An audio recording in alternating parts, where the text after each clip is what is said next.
Listen, it's shocking. It's written about in the book of Revelation. Could it ever happen? The answer is, unfortunately, yes. Total population control. Bill Binney says that's what the National Security Agency wants. He should know. He was technical director of that agency and worked there for more than 30 years. He became one of their top analysts, perhaps the best code breaker in America, before he resigns because of their domestic spying programs. He's with us now from Washington. Bill, thank you so much for being with us. We're glad to see you. Well, thanks for having me, Pat.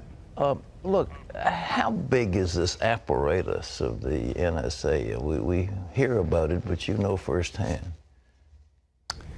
Well, I think there are about 40,000 people working at Fort Meade at NSA headquarters, close to 40,000. And then they have facilities all around the world, plus a number of contractors also associated, probably on the order of 100,000, I would think, to 200,000 that work for them directly. So it's a rather large operation. I mean, it's between $10 and $15 billion a year that they spend on it ever since 9/11. So that's, you know, quite a bit of money they're investing in it. How much data can they acquire? Is there any limit to it? Actually, the only limit is in terms of money, power, availability, and space to stack equipment to go and collect the material. Well, now, you've said that the ultimate goal is total population control. In a democracy, that is really scary business. It's actually a totalitarian process that's been used down through history. I mean, that's what totalitarian dictators, states, that's what they want to do. They want to know everything about the population so they can control it. That was the idea behind the Soviet Union, the East German Stasi. That was their idea, and the Gestapo and the SS, and down through history, many others. Is our stuff more powerful than those agencies you mentioned? Yeah, unfortunately it is. That's the real problem I see, is that the capacity is, when you're looking at electronic activity of individuals, like when you use your credit card, or when you make a phone call or email anybody on the internet, or do chatter on the internet, that can be monitored in near real time if they're necessary. Otherwise, they can capture it, collect it, store it, and then retroactively analyze it. So it's something that it provides the opportunity to monitor everybody in the country, in fact, most everybody in the world, in near real time throughout the day. And that's really 1984 on steroids, really. All right, now let's take Mrs. Joe Average living in Topeka, Kansas, and she goes to the store and buys something with a credit card. NSA's got that right then? They have electronic data. They'll collect financial transactions, sure. She calls her friend Myrtle down the street. That phone is monitored, that call? Not all of them, but a good many of them are recorded. Certainly all of the fact that she made that call is recorded and stored, and what we call graft, that is building relationships. That's one of the real problems here. This is a violation of your First Amendment rights. Under the Constitution, you have the right to assemble, free assembly, which means that it doesn't say you have the right to free assembly as long as the government knows about it, which is what's happening when the telecommunications companies turn over all their records of phone calls to and from with duration.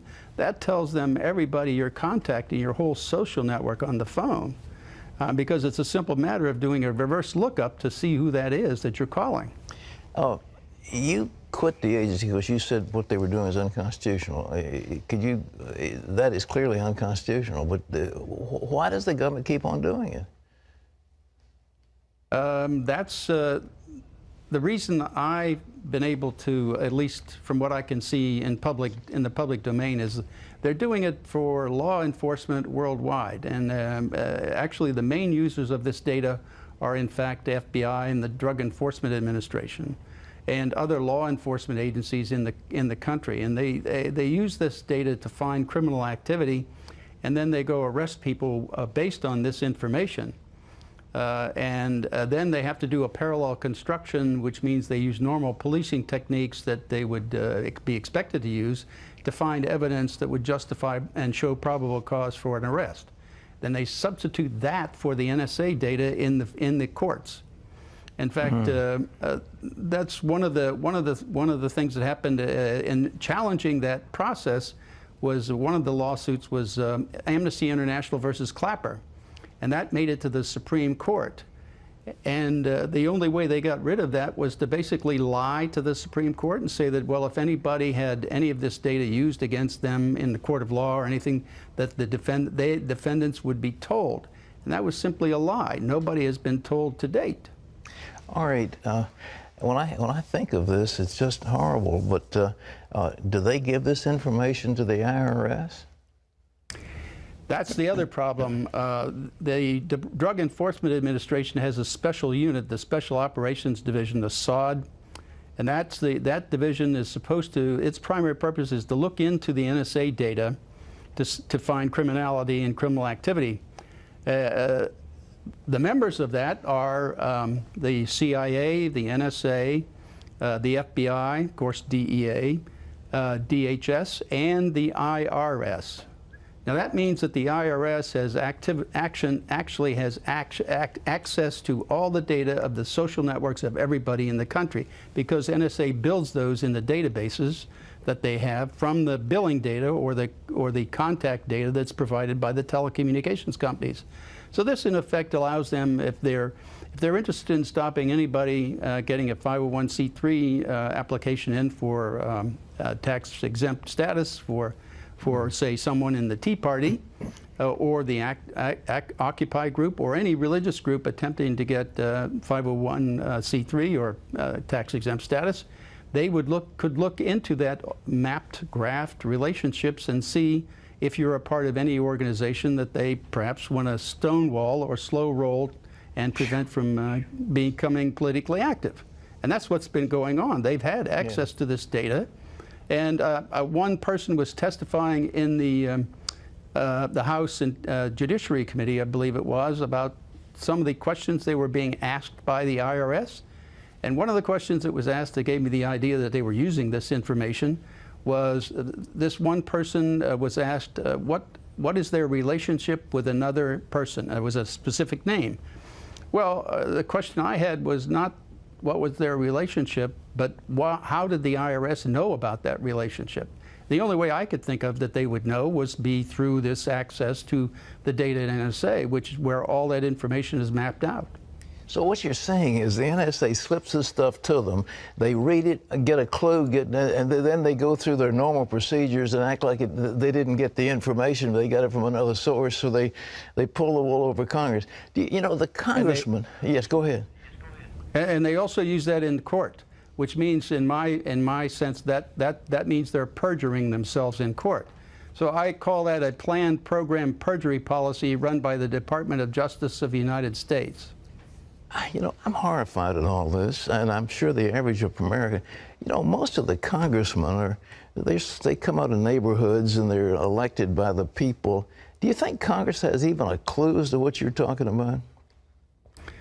Probably not a complete clue, but I think that's part of the reason that Representatives Amos and Conyers got a coalition of members of the House to try to unfund NSA's activity last year. They almost made it by about 12 votes. They lost by 12 votes, but they came pretty close for a first try. So there is a move in Congress to limit and stop this, and it really is all of this activities. It's unconstitutional under the First, Fourth, and Fifth Amendments. The first, because they're giving your associations and everything. The government is collecting that data. The fourth, because they're looking at the content. It's not just metadata that they're collecting; it's content also. And the fifth, because they're using data that the content of data that you pass between your friends and neighbors, and use that against you in a court of law. That's a violation of the Fifth Amendment. That is to have you can claim the Fifth Amendment not to testify against yourself. Well, that's a violation of that too. How come some little guy didn't come after you in the middle of the night, or have they? They have, actually. They sent the FBI at me in 2007 and tried to intimidate me to stay quiet. What about Snowden? Is he a traitor or a hero? I looked at him as doing an absolute public service, not just to the people of this country, but to the world, because he produced evidence that's irrefutable by our government. That's the crimes against the Constitution and the laws that we had over time anyway. So that was irrefutable evidence of what they were doing, and so they cannot deny it now. What kind of megalomaniac would want to do something like this? Is monstrous. And these guys, I mean, where does the mindset come from that devises all this stuff? Well, that's what I objected to and why I left NSA early on back in 2001, because I saw this coming. I mean, I had worked the Soviet Union problem for almost 30 years, and it was very clear to me that in October of 2001, the NSA and the government, the U.S. government, started adopting the procedures and techniques and processes that the Soviet Union and the Stasi and all of the countries behind the Iron Curtain were using. So we were actually adopting their procedures. It was very clear to me that that was what was going on. All right, last question. The average person doesn't have a vestige of knowledge of what you're talking about. They just trust their government. What are we going to do as citizens? Well, you see, let me say something about that first. That's really the problem here in this country. You see, from what I see is we have not had a dictator in this country for almost since George III, for almost 240 years. So we've been very comfortable over those 240 years, at least, kind of depending on our government to do the right thing. And that's what we've all been accustomed to them doing. That is, we trust them and have trusted them for a long time. And so we don't have that knowledge of what dictators and dictatorial processes are.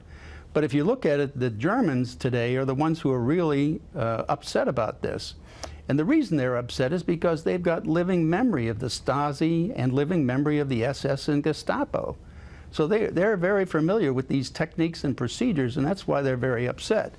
To me, I think the only way we can get out of this is to fire everybody in D.C. I think that's the only way to do it. You have to go out and vote. You have to get active. You can't stay quiet and let this happen. You have to stand up and oppose it. Bill Binney, thank you so much. You're a great patriot, and keep speaking out. And oh, we'll ask prayer for you, for your protection, because I can't imagine they're going to let you keep on talking, but maybe they will.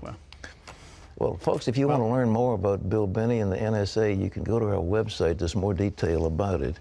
And you know something, as he was talking, the Bible makes a statement in the book of Revelation that people could not buy or sell without the mark of the beast. And you said, okay, there is no way that there's any governmental agency that could enforce something like that. And what this man, who is the technical director of the NSA, former technical director, is saying is that the government now has the technique to do this worldwide. You know, Google has maps of if you have a little shack up in the hills someplace, Google's got a map of how to get there. And that's a private agency. And, you know, your credit cards, your telephone calls. But the thing is, what he's saying is that you pick up the phone and call your girlfriend, and that's monitored and that's recorded. And it's frightening. You don't have to be saying, you know, I want to plot against the government. It's a normal conversation, and they call it metadata and all that stuff. And we don't understand it enough, so we say, well, oh yeah, well, we don't want to have terrorists. We don't want to have blowing up our airplanes. Well, of course we don't. But is it the price of safety for a few passengers on an occasional airplane? Is that worth taking away the liberties of all the people? And the answer is no. But this is Big Brother. It is what is written in the book of Revelation, and it finally can happen in our lifetime. This is scary stuff. Shocking, really. Isn't it? Shocking. I remember reading 1984 and books like The Late Great Planet Earth and thinking that could never happen in our country. People would never buy into that, and here we sit. Well, it's like the old business of the frog in the water. You heat it up slowly, and we're more and more accustomed to it. And every time it comes out and they say, oh, well, it's okay, it's the USA Patriot Act, it was put in by George Bush, these are good guys. And this is, you got a nice general up there, he's a 3-star general, he's got a benign looking face, and you figure he's not going to hurt you, and so he's in charge, and then somebody else. Well, we also grew up being taught and believing that the check and balance system in our government was going to take care of all of this. This is huge. The gathering is in the billions and billions and billions of bits, and it is, we finally have the capacity to control every human being on the face of the earth. Oh. Clean them up! That's what he said. Throw the bombs out and let's start afresh.